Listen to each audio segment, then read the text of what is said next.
Good evening, Assalamu alaikum wa rahmatullahi wa barakatuh, and welcome to News in Focus. My name is Faraz Patel. We'd like to thank you, the viewer, for staying with us on Hilaal TV, DSTV channel 347. Once again, US President Donald Trump, as recent as last week, has mentioned that there is a quote-unquote white genocide that is occurring in South Africa. On Sunday, when President Cyril Ramaphosa had addressed the nation, of course, thanking South Africans for the support for the G20, he had to once again hit out at these claims, and at that time, President Ramaphosa had called it blatant misinformation. Again, it's quite clear, and it's quite clear for everyone, that this thing called a quote-unquote white genocide is not happening in South Africa. And this has, of course, led to the executive order of US President Donald Trump signing, where he is allowing Afrikaners to have refugee status within the United States. There, of course, were a group of 59 that left in May, or 49, I beg your pardon, in May. And then, of course, 9 to 10 others left in June 2025. We then saw, of course, Not in Our Name, a group that was written which featured Afrikaner academics saying that this claim by US President Donald Trump is not true. I'm joined by one of those academics today, Dr. Lindie Koorts, who's from the University of Pretoria. Dr. Koorts, absolute pleasure having you on. Thank you so much for joining us. Thank you for having me. Dr. Koorts, why I have the sigh of relief is that, again, this misinformation, this peddling of lies by US President Donald Trump continues to have its way, and once again, South Africans have to defend it. It's becoming tiring, but this is where we are right now in the world. Unfortunately, it's been where we've been here for a while. I think in this particular case, South Africa is in the firing line, in the direct firing line. But ever since the rise of right-wing populism across Europe and the United States, we've had this era of disinformation and false news, and people simply no longer believe whatever doesn't suit their views any longer. So let's say during the first Trump presidency, there was just as much misinformation. It just didn't pinpoint South Africa as much as it does this time. And we are paying the price for that. Dr. Koorts, let's go to January this year, when Afriforum decided to go to the White House. And I think people need to understand that they were not designated by the Department of International Relations and Cooperation, which supersedes any foreign or any individual from this country from visiting a foreign institute, much less that of the White House. And this rhetoric of a white genocide did not start this year. It's been happening since the first Trump administration. How much has Afriforum, because now they're coming out and saying, well, we never said there was a white genocide, but how much of responsibility do they need to bear for really adding fuel to the fire in this regard? So there are several strands, unfortunately, to my answer. First of all, I very much doubt that they did meet with senior White House officials as they claim they did. I think to a large extent it was a publicity stunt, especially tailored for their supporters back home. Take a closer look. You will see whenever Afriforum through the years have visited overseas, they would always post photographs of them and the people they meet. This is the only time they did not, save for one meeting at the Heritage Foundation. If they had met important people, they would have essentially trumpeted it about. So number one, I have my doubts there. They did apparently hand over a memorandum to the White House. Some sources say it was some junior official who took it from them, in the same way that anyone can walk up to an embassy today and hand over a memorandum or a petition. So Solidarity makes it very clear when they are in the firing line that they have never used the word genocide, that they do not propagate genocide. But then the next sentence will be, we only present the facts. Now, which facts do they present? They would present facts such as a white farmer is more likely to be killed than a policeman in South Africa, for example. They would play around with the numbers. They allude. They are skilled marketers. And then they step away and allow assumptions to do the work. Sure. And when they are pinpointed, then they say, oh, but we did not use that particular word. So they then defend themselves on their literal words and do not take any responsibility for that which they say figuratively. And do they bear all the responsibility? I'm going to say partially. They managed to get the white genocide and the farm murders onto Donald Trump's agenda during his first presidency already, but it just did not take the same momentum by getting onto Tucker Carlson's show at the time. But since then, again, I very much doubt the clout they have in the US.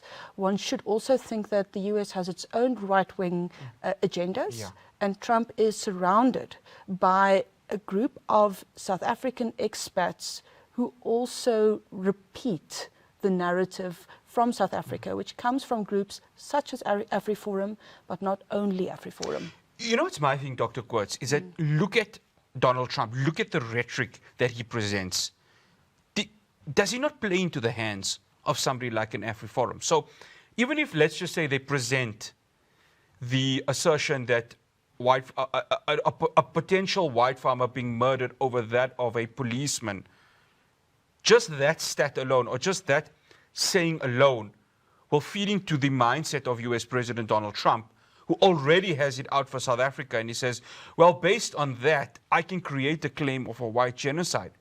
So even if it is a little fuel to that fire, they're going to do it, and it's going to play into their hands in whatever sort of assertion they want to create about how South Africa is being run from a governmental level. Absolutely, because again, they are skilled marketers. A lot of them have their degrees and background in marketing. One should consider the Solidarity Movement and Afriforum a massive marketing operation to begin with, so they know how to play to the various audiences. There's a part of me that says like meets like. In Afrikaans we say soort soek soort in this regard, because yes, they are all right-wingers. They are all concerned about, what shall we say, a diminishing position for whites, especially white men. They know how to play into Donald Trump's ear.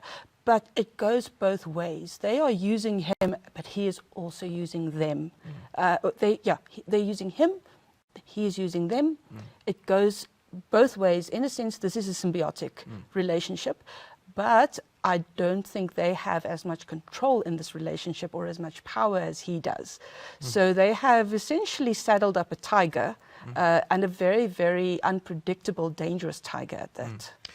Dr. Koorts, these Afrikaner who applied for refugees, and of course, you know, this executive order that was signed by Donald Trump, as recent as a few weeks ago, there was an addition to that, but it makes it quite clear that Afrikaner refugees are given special preference to come to the United States.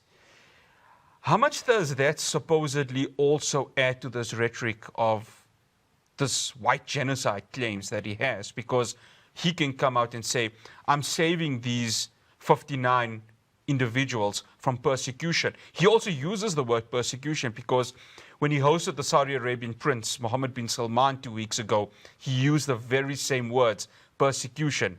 So how much do they, the 59 individuals, play into his hands so he can maintain this blatant misinformation? Absolutely. And they were the perfect photo opportunity. Again, I consider this another form of a marketing stunt on the side of the US. Because what is he doing? He is saving this white minority. How many other white minorities do you have around the world? Afrikaners are actually, in that regard, an exception. And it plays to the white crowds back home of, look what happens to whites when they are a minority. They become persecuted, in inverted commas. Here we have saved these people from persecution. So it fans the flames of white angst in the US, and I want to include Europe as well, because the same trends are taking place there and the same networks extend to the European continent. After the break, I continue my conversation with Dr. Lindie Koorts. We're going to be touching on the letter that was written, which mentions not in our name. A very important letter to make sure that there are a group of our fellow Afrikaners that want to stay in South Africa and make this country work. News in Focus returns after this break.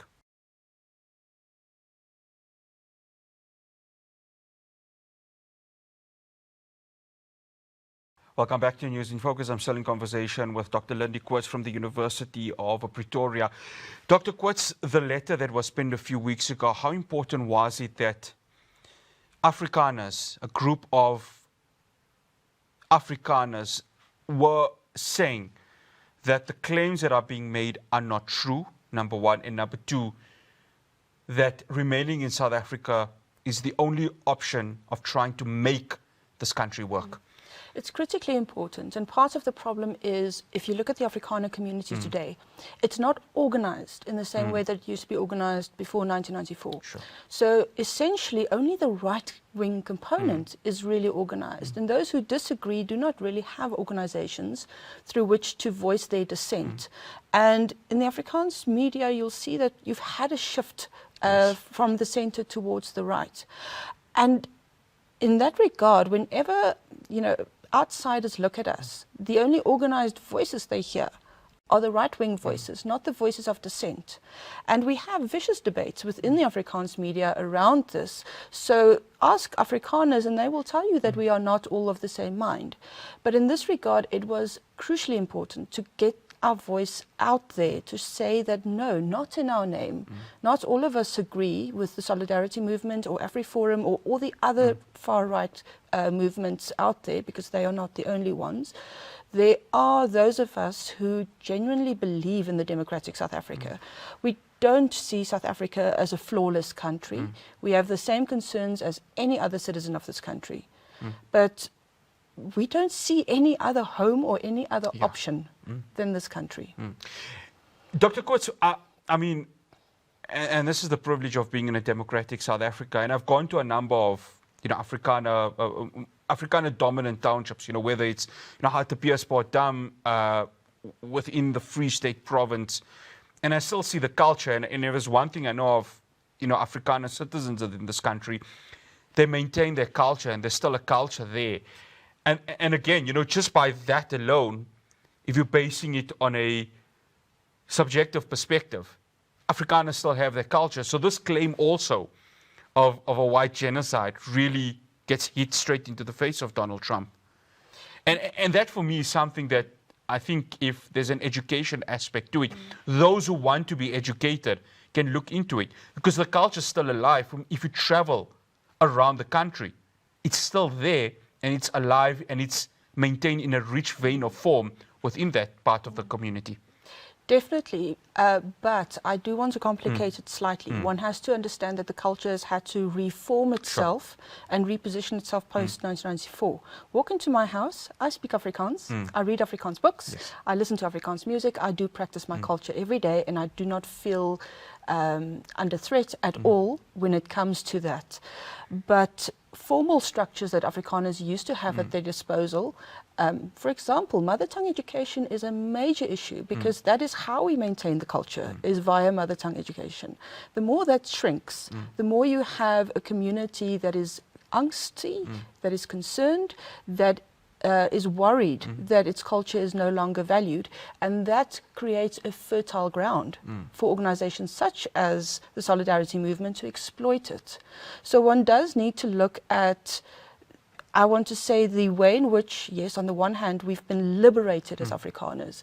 The expression of our language and our literature and our music has expanded. We have the arts festivals, for example, which is significant.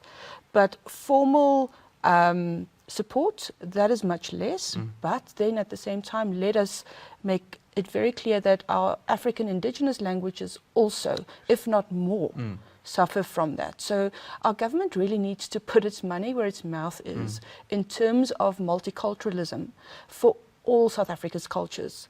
Because as long as Afrikaner culture also flourishes in its own way, while the other cultures do not have the same resources, that also makes for inequality, not just economically but culturally as well, and a lot of tension within our country. For Afrikaners to be safe and happy in this country, all South Africans need to be safe and happy. If it doesn't go well with you, if it doesn't go well with your neighbor, it's not going to go well with you either. Yeah, no, I completely agree with you on that, Dr. Koorts. And this comes to the next question. South Africa has its flaws, the government has its flaws. how much from your perspective as an Afrikaner intellect, as an Afrikaner academic, would you want to see the preservation of your mother tongue? The reason why I ask this is that obviously Afrikaans as a language, there's still a huge question mark in terms of what is its future in terms of the curriculum within the country. Obviously, growing up, when I matriculated in the 2000s, you know, obviously Afrikaans was a major language for us. And this is, of course, the importance of education within our country. So how would you want government to preserve the language for future generations, especially within the curriculum of this country? So I would like to see the preservation of Afrikaans within the expansion of all our indigenous languages. Again, if Afrikaans continues to occupy a privileged position, it's just simply not in line with our constitutional values. But our constitutional values do value cultural diversity. So I would like to see the expansion of resources for all African indigenous languages. Whatever structures Afrikaans still has should be afforded to all. And that we should say that, yes, English is our lingua franca. That is how we communicate. That's how you and I are communicating now. Yeah. So let us use English as a place of connection between all South Africans, but without letting it homogenize us or let us lose all these other treasures that we have. Because our cultural diversity are our treasures, and if it's just benign neglect, unfortunately, then later you reap what you sow. In the case of the Solidarity movement, I will not excuse their actions for one moment, but I do want to say, look at the conditions that created them. And in this regard, you had a group that was well organized to do so, but any other South African cultural group could have done the same on the same grounds if they wanted to point to their particular experience post-94. Dr. Koorts, President Ramaphosa has called on groups who feel that they are being persecuted within this country. And I think I know who is he hinting at. He's hinting at Solidarity and Afriforum. Is that enough to try and convince somebody like US President Donald Trump that the probable least that can be done is a sort of dialogue from governmental level to these civil society groups? I don't know whether yourself and the rest of your colleagues who wrote this letter will be taking part in this national dialogue, but is it enough to convince somebody like Donald Trump that Afrikaners have equal rights or have a place within the modern day South Africa? No, because Donald Trump believes what he wants to believe. It suits his agenda to regard us as victims of a genocide. He's not going to accept any other narrative because it plays so well to his home base. In terms of the national dialogue, I mean, the signatories to this letter, we are not an organization. We are a group of individuals who are like-minded, who do, most of us have public platforms, and decided to put that all together in order to get this letter out. If we are invited to the national dialogue, I'm sure that we will participate. I will say, though, that the national dialogue, again, will, number one, not mean anything to Donald Trump. Remember, it's America first. He doesn't care what we do, really. The other component is many of these right-wing organizations, such as Solidarity, a lot of them have their roots in the old Conservative Party.